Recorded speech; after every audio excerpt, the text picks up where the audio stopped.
Hi, I'm Joe. And I'm Dave. And we're the hosts of the Chasing Tomorrow podcast, where we bring you stories that delve into the science and spirit behind intriguing people doing extraordinary things.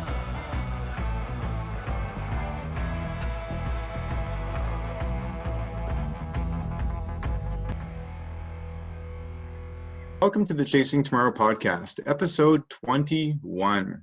Today, it's just going to be me and Joe catching up. It's been 9 months since COVID-19's global lockdown, and things have been topsy-turvy in everyone's lives. We don't know what's up and down, what's next, what to look forward to, and really we don't have a general idea of what the end game looks like. Knowing very well in ultramarathoning myself, when I know where the finish line is, you can button down and you can fight forward to get to that finish line. But these days of COVID-19 in 2020, there is no finish line. And so I wanted to talk to Joe a little bit about that today, kind of catch up and find out how things are going in the States. I think there's a big election happening soon, and just check in and see how things are going. How are you doing, Joe? Good, Dave. Yeah, thanks. That point of the finish line thing really resonates. I dare just jump right into a memory about it. But Oh yeah, please.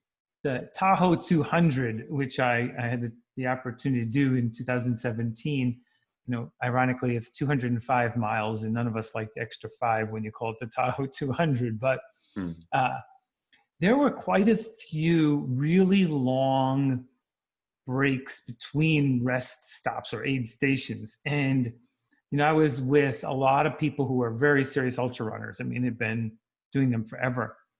And it was mentally challenging because you couldn't really GPS your watch because it was too long of a race. 2 or 3 days, your watch doesn't stay on.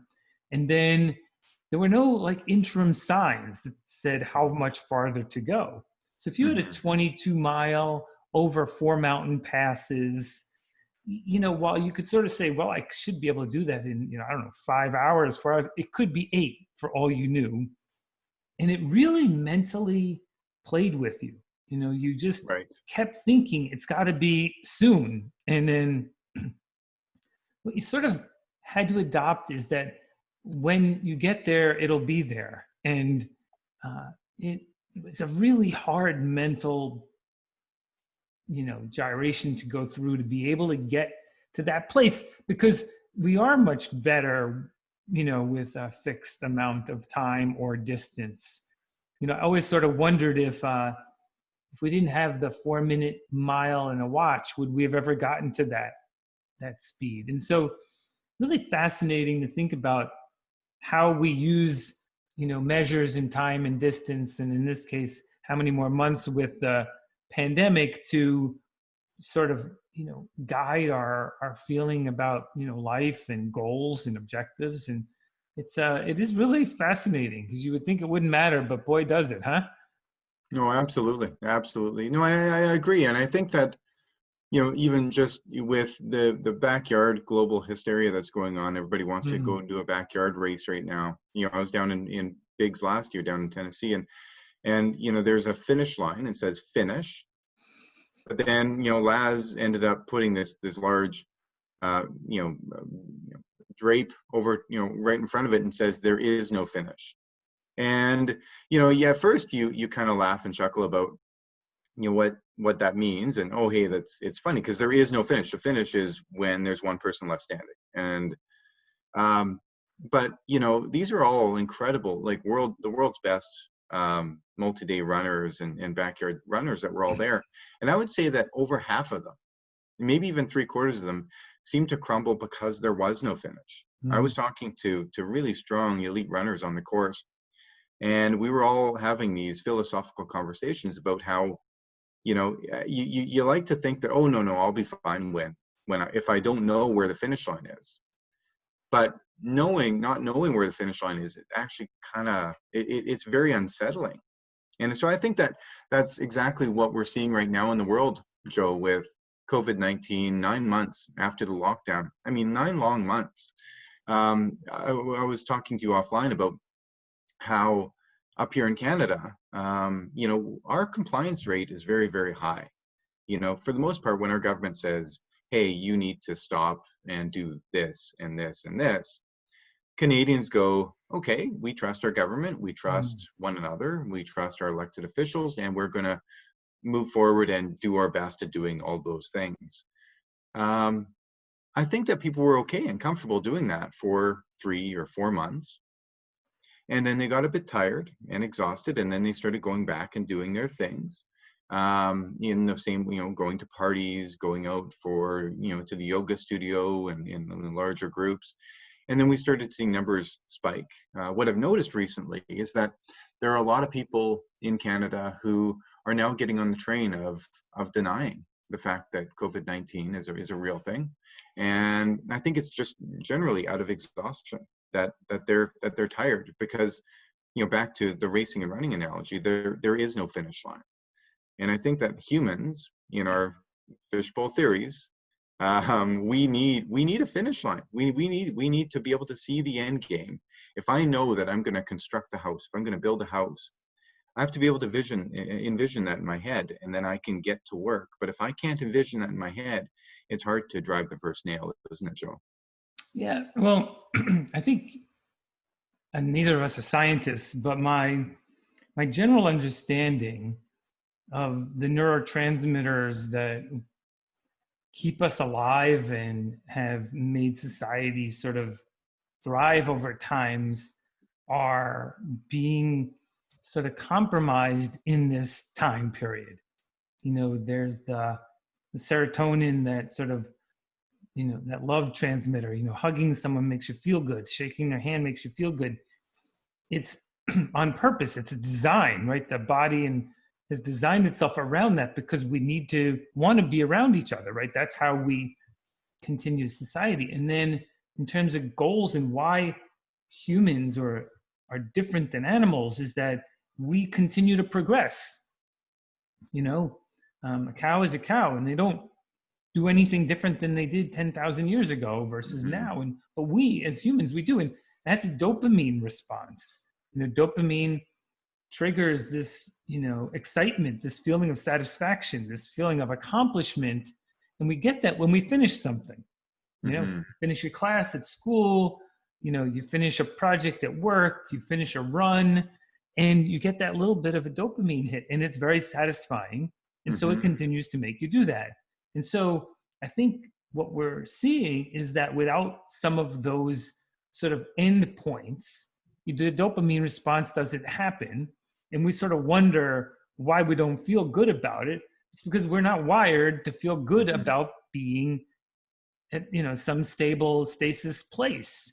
You know, we're Absolutely. wired to feel good when we do more. It's like, why did Mm-hmm. Dave Proctor, you know, want to run across Canada and try and set a record? You know, it doesn't actually compute on one level, but at No. another level it does, right? So Yeah.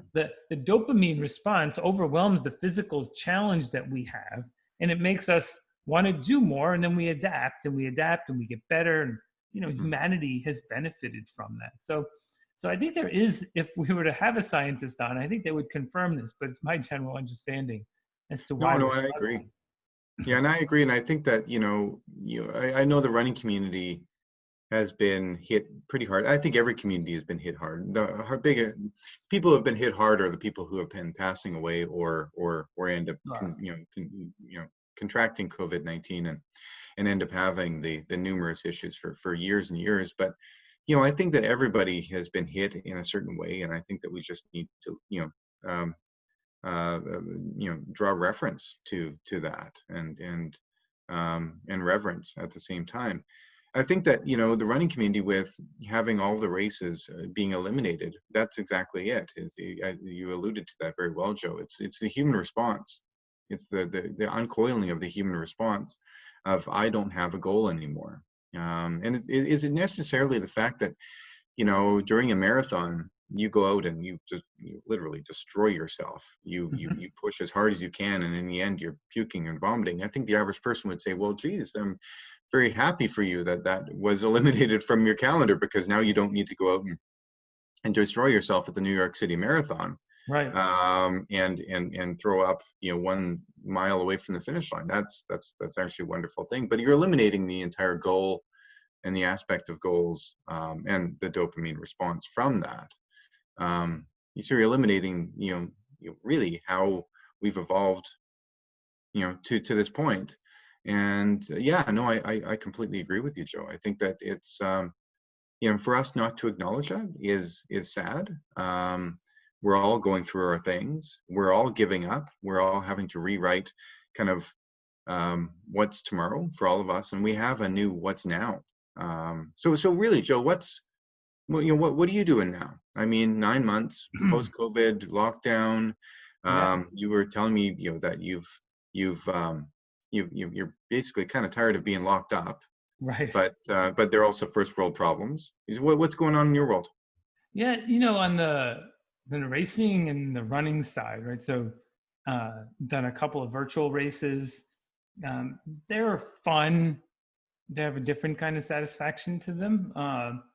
But on this theme of sort of the mental blocks that we're feeling, I think I've been on this sort of challenge of how many days in a row can I run at least 10 miles, and then I do this 100 pull-ups and 100 push-ups thing.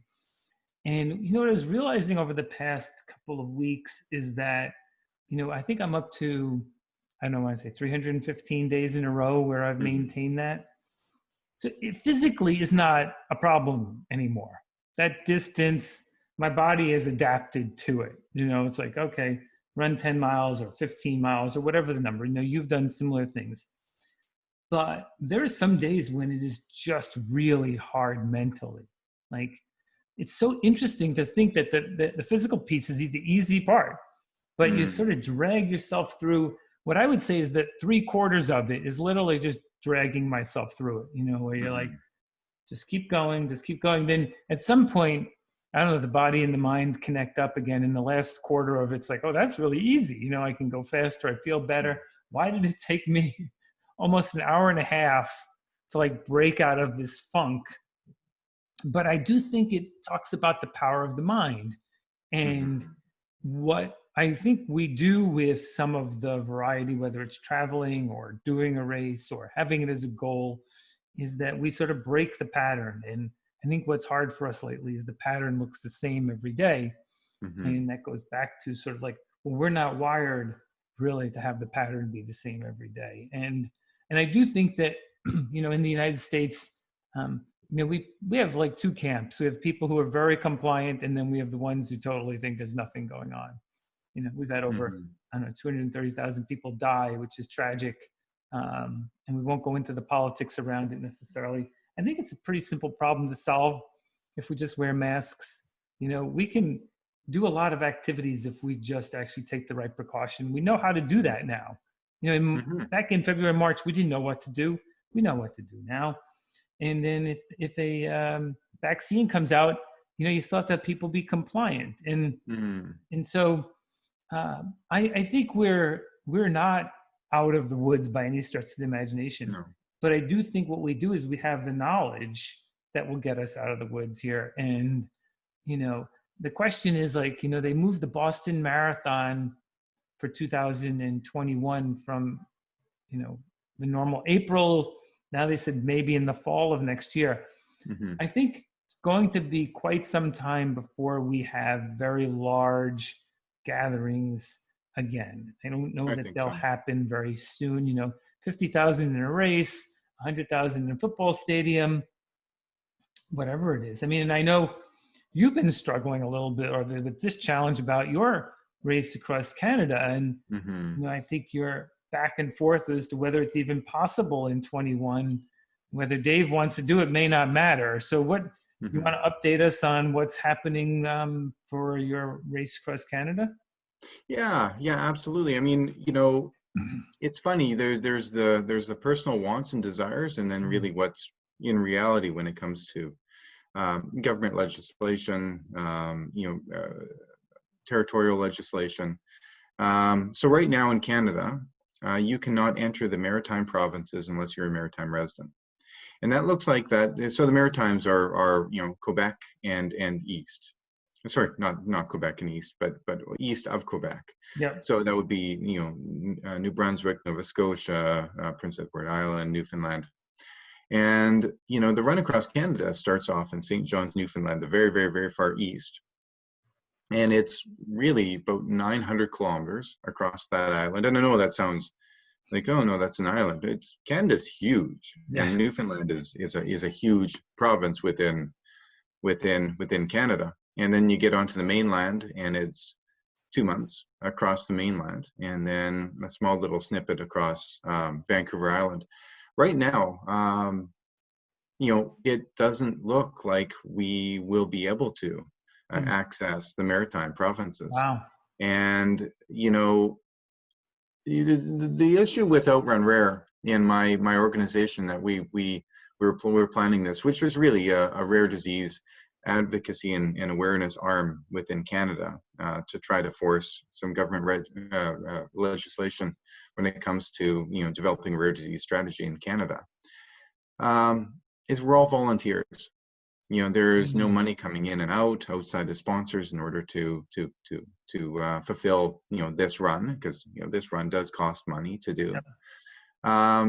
And so really all of our volunteers, it kind of broke our hearts last year, with putting the tremendous amount of work and effort into putting this run together, to only see it just vanish. Now, we all understood why it vanished. It vanished because of something very important that was happening in the world, and that we all needed to hunker down and do our part of not moving this virus across the country during an event, during a run. But right now, we have an opportunity to start planning again for 2021.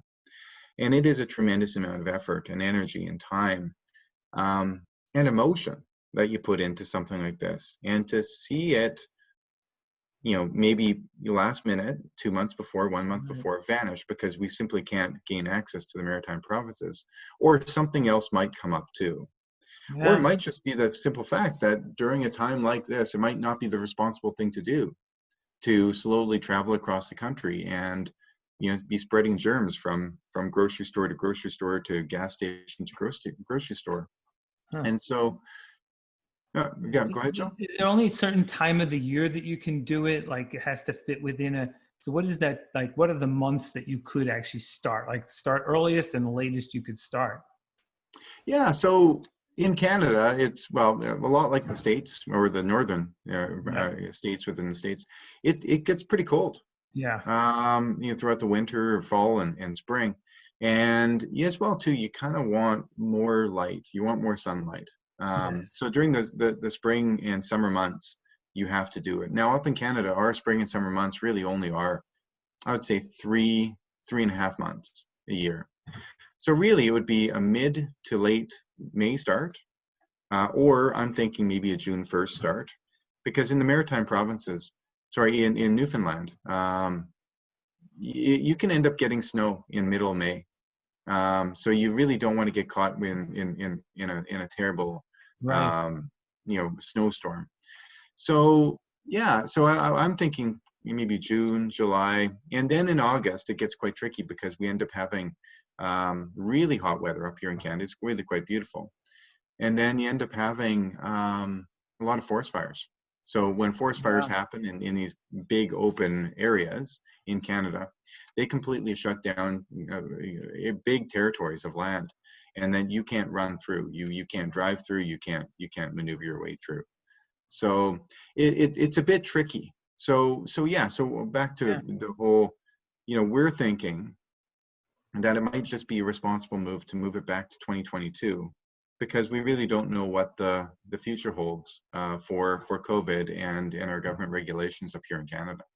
So connects pretty well to our theme here, which is, how do you have something that's almost 2 years away? Like, is that too far, or is that like, no, that's better than not having any goal? Like, how does it feel to you? Yeah, and I think it's Joe, give me 1 second. Can we ask that question again? Just give me 1 second. My son's having a hard time with something here. Okay. So Dave, that's interesting because it's sort of like it ties into the theme of what we've been talking about here is Mhm. having a goal 2 years from now too far away, or is having actually any goal better than not knowing? Well, yeah, and it ties perfectly in, I think, because there is no finish line, right? There, yeah, I could tell you, Joe, that hey, maybe we shouldn't be planning for 2021. Maybe we need to be bumping it out to 2022. We don't know. We don't know if this is going to be allowed to happen in 2022, or if it's even responsible. Who knows? This might get a lot worse before it gets any better. Hmm. And so, I think what it's making us all do is it's making us all rejig our way of thinking, reevaluate how we kind of, how our minds work around goal setting, knowing what's in front of us, having a preconceived expectation of our struggles, of what's going to be facing us. Um, I'm a father of three as well too, Joe. And one of the things that I've constantly said, and I'm pretty sure you might feel the same about this, is that every single generation has gotten it easier. Yeah. Ever since my grandparents, my parents were less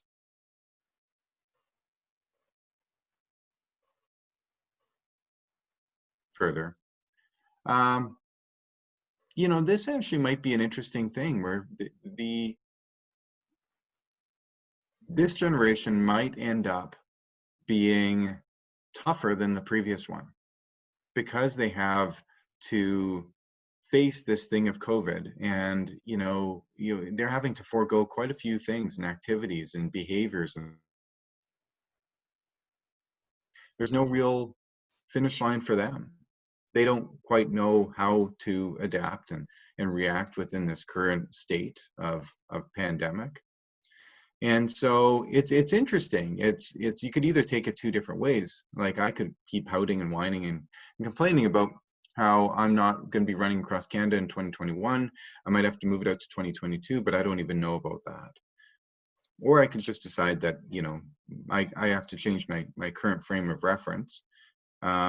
I'm 39 years old. I've known this world for the last. One thing I know is certain is nothing is ever the same for too long.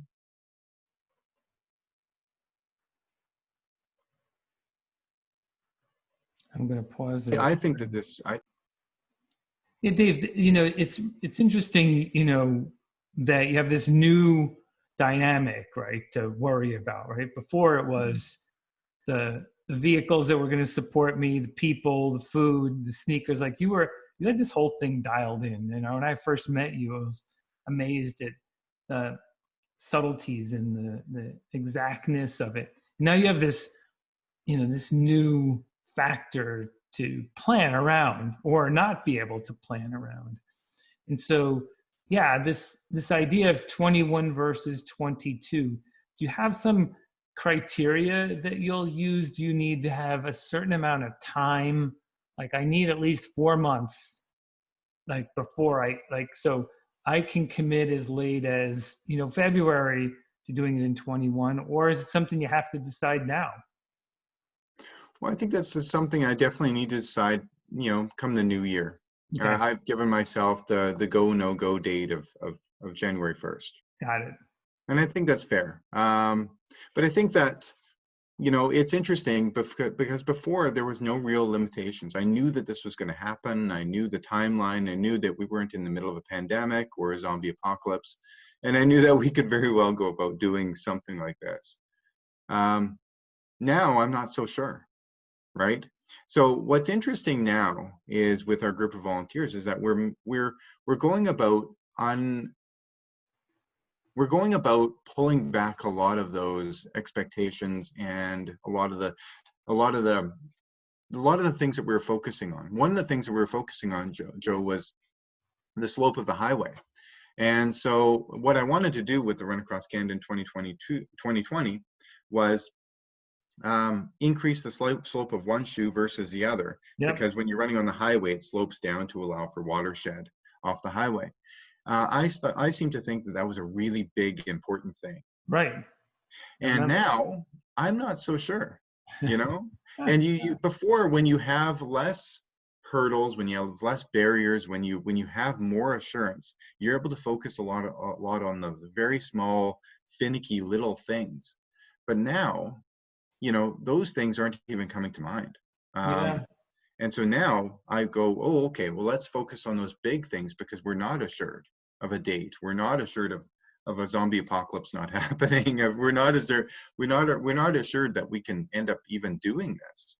And so maybe let's focus on the big, broad things. And that's actually brought in a lot of peace of mind to me and my team with all of our volunteers. What we're doing with the Run Across Canada in 2021 or 2022 is we're boiling it down to a lot less. We're going to keep it a lot more simple, because we found with all of this, with COVID and with the pandemic, is it's created an opportunity for us to really see what's important. Don't get caught up with a lot of the miheavy, broad details of things that you thought once mattered that matter a lot less now. And so, yeah, it almost might be a blessing in disguise. And I think that might be, a lesson, or that might be the case for a lot of people during a time of COVID, is if you really looked at your world and your planning and your mechanisms that worked before and that aren't working now, it makes you have to rejig them. And then you have a new reality in front of you and a new way to go about doing things in a post-COVID world. Yeah. I think that there's a lot of realism in what you're saying. And then I'm sure there's a few listeners who are sort of like, well, I don't want to be realistic. I think there's this interesting balance that maybe you'll strike between sort of, we'll call it the fire in your belly and the peace in your mind. Dave had fire in his belly when I met him, and that's why you were refining every little single piece of that equation. Maybe you didn't have peace in your mind that might have gotten in the way of that sort of, raw energy that you bring that makes it possible. This isn't an exercise in meditation, but there are aspects that are meditative. I think that can make you better as an intense performer. I've had the chance to do a lot of really cool things, and I've been on board of directors of companies, and often I'm told that well, you're awfully calm in these settings of of conflict, and I'm like, yeah, but calmness is not the antithesis of intensity. I mean, it doesn't mean you cannot be intense and be calm. And it's about how we use our energy. And so I've started trying to master this idea that I don't want the empty energy to get in the way of the capability. And indeed, that might be the path that you're now finding yourself on, which is that you still need that deep level of intensity to be able to run across Canada, to do the kinds of races you do, the speed. It takes all of that. But there is something to be said for that. The serenity in your mind will be the reason you will get through it, as long as it doesn't dampen that intensity. And so, so you'll have to work and play with that a little bit, and see how that like works in the I always think of like simulations. If you're ever going to do anything really hard, when I did the 6-continent challenge, I was going to take these 6 overnight flights, 12 hours a day of flying. I was going to be running without really any sleep, for all intents and purposes, lots of sort of uncomfortable circumstances. And so I thought I should practice all of that, before, right? Like, it'd be like, okay, let's say someone runs the New York Marathon. Well, then the next morning when you get up, you better run at least 13 miles or more, because otherwise, how in heaven's name would you ever do a marathon a day for 6 straight days? Get used to, if you're going to go do an ultra marathon and it's a 30-hour cutoff, you've never run in the middle of the night. Why would you think you'd be able to do that during the race? And so often I think that our training should factor in the good simulations of what we expect to have happen. And in some way, what you're should and are seem to be working through is this idea of that balance between, yeah, you had sort of some level of perfect certainty about sort of the overall climate you were going to be running in, but you didn't have a lot of certainty about the other pieces. Well, you've sort of nailed them, which is why you're not so worried about them. And now it's about nailing the certainty around that peace of mind. And I think that all, when it comes together, you know, you're almost going to have finished and broken the record before you start. It's my guess. Right. Yeah, absolutely. Yeah, and I think a lot of it too is you know, trusting the universe, trusting, you know, that things are going to work out. You know, trusting the human adaptive qualities. You know, the whole, you know, I know a lot of people, you know, alluding to back to what you were saying, Joe, about, you know, the 7 continents in 7 days. You know, I think that there's a big piece of that where, you know, I think a lot of people getting ready for backyard racing, they think, oh, I need to go and run backyard race. I need to run 6.7 or 4.18 miles every hour on the hour in training in order to get ready for this. And I think that the more people that end up doing backyard racing realize, oh, you don't really need to do that. You just end up doing that. All you have to do is really train to be as fit as you possibly can. Yep. And then you know, everything will work out as best as it can on the day. It reminds me of you know, a story that when I ran across Canada in 2018, you know, I like to think that I was fit enough to run across the country because I was running about 200 miles a week in training, and you know, that's a lot. You know, it's just a lot of, you know, and you're constantly loading and loading and loading, and you're fit. But you know, when you start running, and that's, you know, just over 300 kilometers a week. When you start running across the country, you're running over 100 kilometers a day. So really, in a week, then you're running 700 plus kilometers, almost 800 kilometers in a week. Yeah. So the increase from 300 to 700 to 800 kilometers, you can't do that in life. You can't train to run, you know, oh, hey, this week I'm going to go and be a parent and a husband and a you know, an employee and still run 700 kilometers in a week. So Joe, what I found was when I was running across Canada that it was really ugly the first week.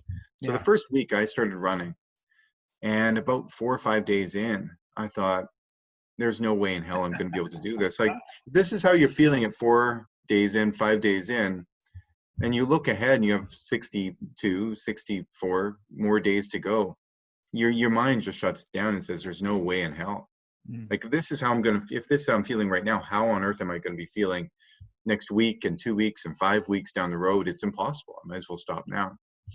But right around Rogers Pass in Canada and in BC, and it's a big mountain that you have to run way up. I started feeling better, and that was probably one of my first good days. And that was right around day 7, day 8 into the run across Canada. And then the next day was even better, and the next day was even better. And I was told this by Pete Kostelnick, who has a Trans-American speed record. And he said, you know, Dave, the first week is terrible. The second week is better than the first week. The third week is better than the second week. And it keeps getting better and better because of the human adaptive qualities. You have to throw yourself into the middle of the fire, and then you'll be okay. And, you know, it's interesting. Like, I've talked to a number of military personnel, and we talk about Hell Week, and I always tell them, hey, Hell Week's not long enough. You gotta do more because the human body is going to adapt.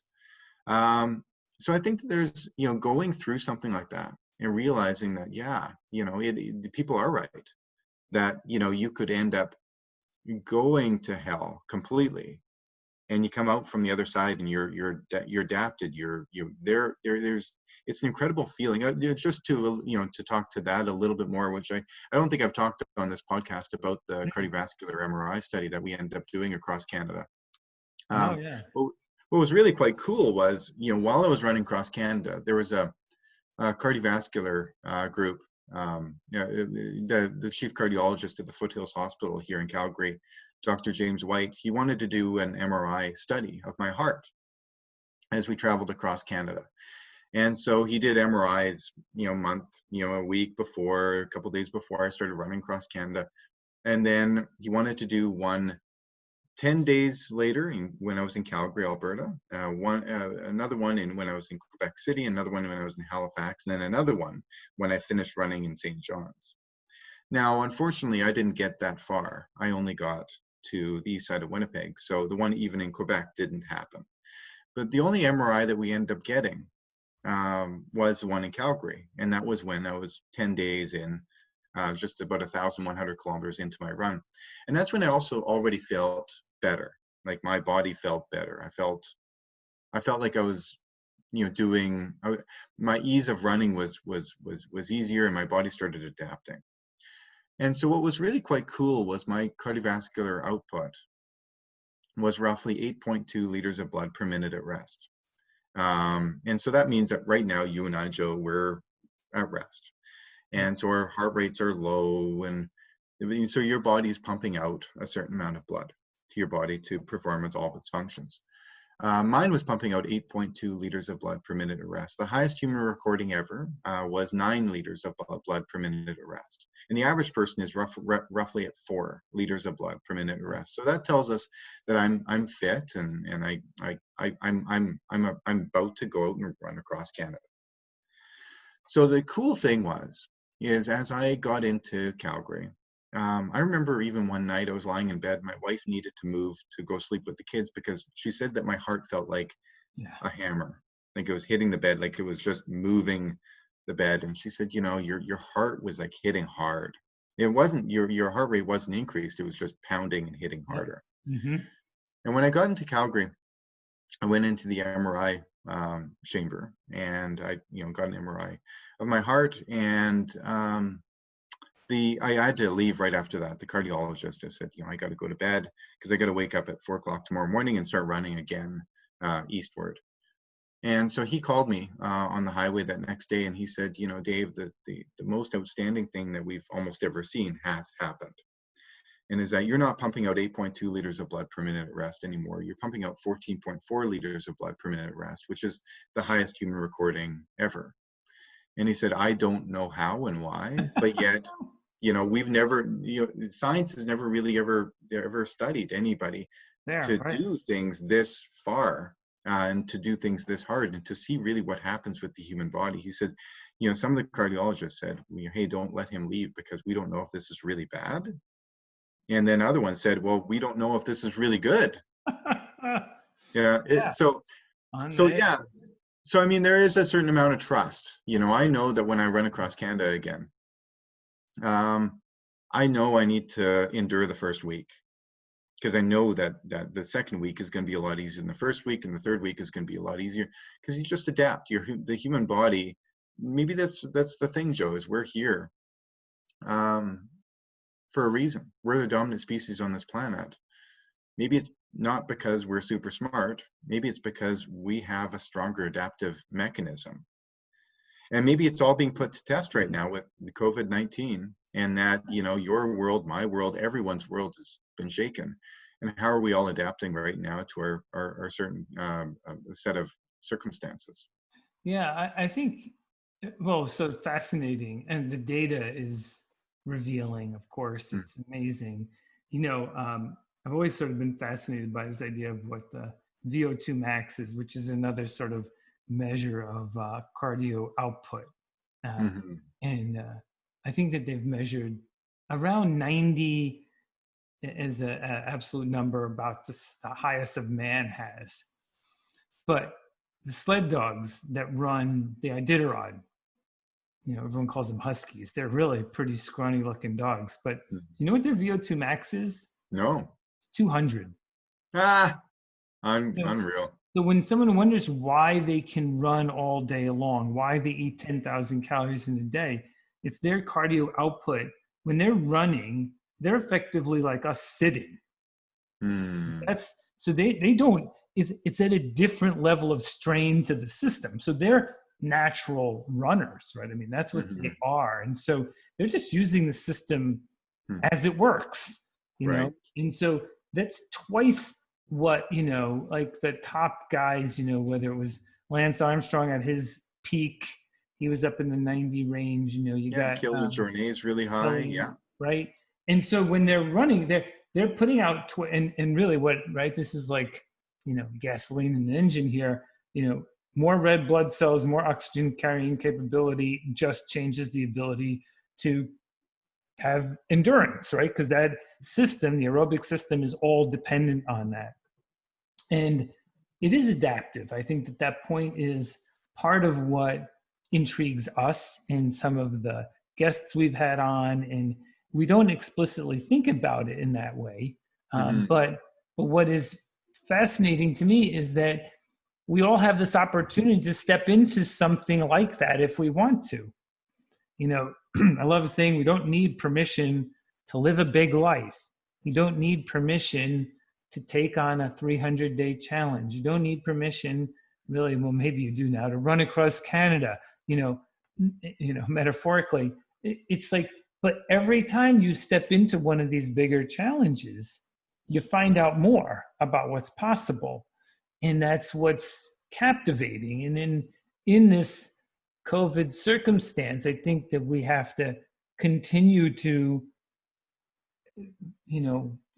curate and develop that capability within ourselves so that we stay true to what the human dynamic is, right? It is this, this engine of growth at every level, emotionally, physically, societally, and I think, it's why you have to keep going after this trans-Canadian record one way or the other. First, you have the capability.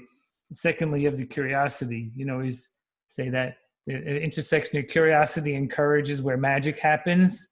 And that's, you got to sort of have the courage to go through that first week. Right? You just do. Yeah, it's going to hurt like hell, but but absolutely. That's the courage part. The curiosity is there, and then they manifest themselves in this overlap that then it's almost a little bit like you go to the other side, and now you're like, oh wow, I'm in this really amazing place. So how's your training going? How are you feeling running, still doing, like, what's your mileage a week now? Well, right now it's pretty low. I'm in my off season. I've got an elective surgery coming up next week, so I'm going to be off running for 3 weeks. But that's when I'm going to be, getting back at things, and that's going to be where my season. I'm going to start training as if I am running across Canada. Yep. And then, if I'm not, then I just start filling the calendar full of, well, hopefully races. I don't know if even races are happening in 2021. We'll see. But and then, so I think in the month of December is when I'm really going to start to increase my strength work, my mobility practice, and then, increase the long runs. So really the beginning, so December and January only see me running twice a week, but doing strength training 5 days a week. And then that transitions to more running and less strength training as the season goes by. Maybe one of these days we should get my strength and conditioning coach on the podcast as well too. She can explain it a lot better than I can. Just to, she said, Dave, the tremendous strain that the body gets put under when you're doing 2 or 3 long runs of 30 to 60 miles during a run per week. It's phenomenal, and so your body has to be, you can't put what you always say, you can't put a Lamborghini engine in a Toyota Tercel. You just can't. And so you have to have the structure that's willing to take that can take it. And the only way to do that is early in the season, develop some really, really good strength principles. So so that's what's going to be happening in December and January. What about you, Joe? Do you have any races coming up? Have you signed up for anything in 2021? I have an adventure race that I signed up for February. It's a 300-mile. I think it's 3 days. You have, I believe, it's biking, running, canoeing, some orienteering. I used to do adventure racing quite a bit ago before my ultra. So in between Ironman that phase, then in my adventure racing phase, then I did the ultra phase. And I have some people who are interested in doing multi-day events. And since I have a lot of good experience with it, I sort of almost play the role of guide. And so it's a 3-day, it's like the backyard thing. You're going to be going when you're, completely tired. And I like that sort of craziness. And then I'm tempted, and we'll see if it goes on, in Arizona, the Aravaipa running company is organized a 250-mile race in May of next year. Cool. It's their first, Jamil's first, 200-mile plus that they're race directing. And I've done a ton of their races. So I'm sort of curious about, running around Arizona.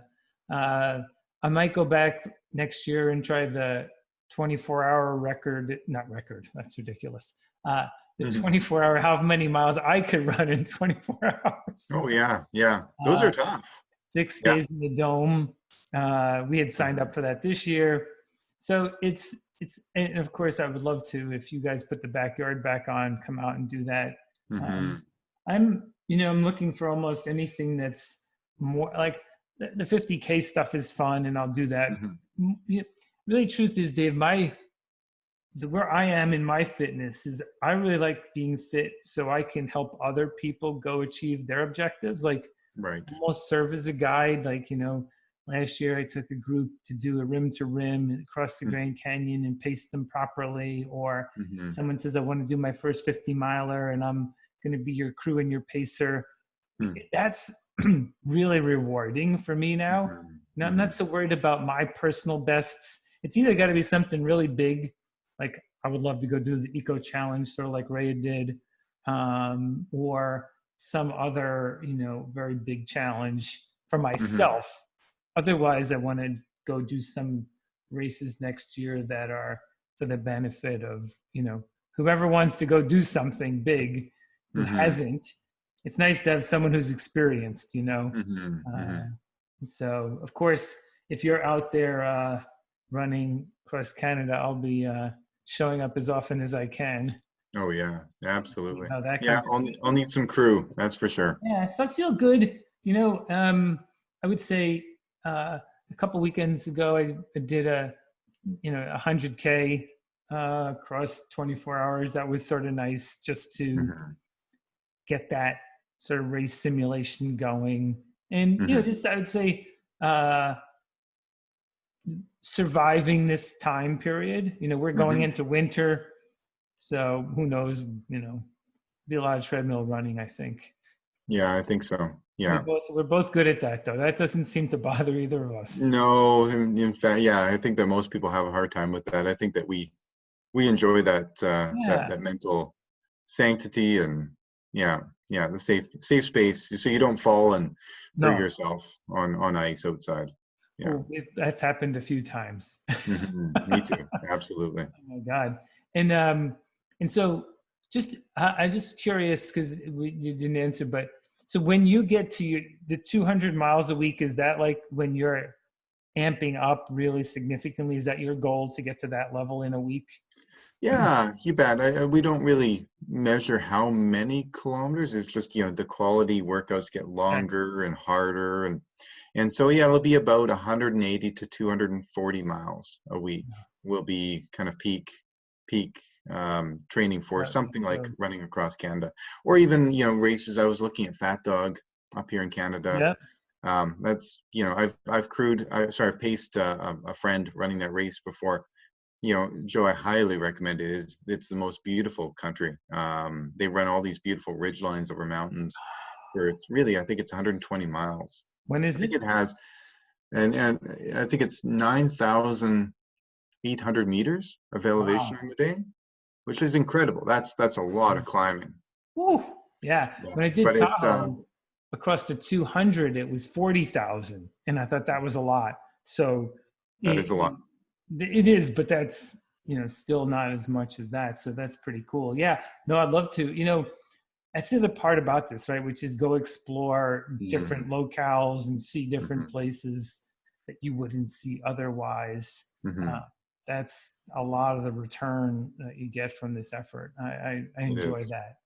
It is absolutely being able to go and transport your body over beautiful parts of the world. And when you take every single step, like you were talking about the rim to rim to rim, you go and smell all the smells and see all the the Grand Canyon is a very auspicious place. Ooh. And you never ever forget it. Yeah, I think if I were to go and take a helicopter versus going for a run, I'll always remember the run. Yeah. I don't think you physically experience it. Never get tired of it. Hey, by the way, is there a Barclays in your future? Barclay marathons? Maybe not. I don't know. I get lost on my way to go find my car in the parking lot. I'm terrible with that stuff. So no, I could see myself wanting to try it just to see what it's like. Yeah. I don't know. I think I might be fit enough to make a good attempt at it, but moving quickly on crap like that and orienteering yourself in the middle of the night when the reason why I love treadmills, probably a lot like you, Joe, is that you can end up just, zoning out and moving. Yeah. Would you ever want to do Barclay? I'm intently curious about it. Not because I think I would finish, but there's this like that off-road kind of feeling to it.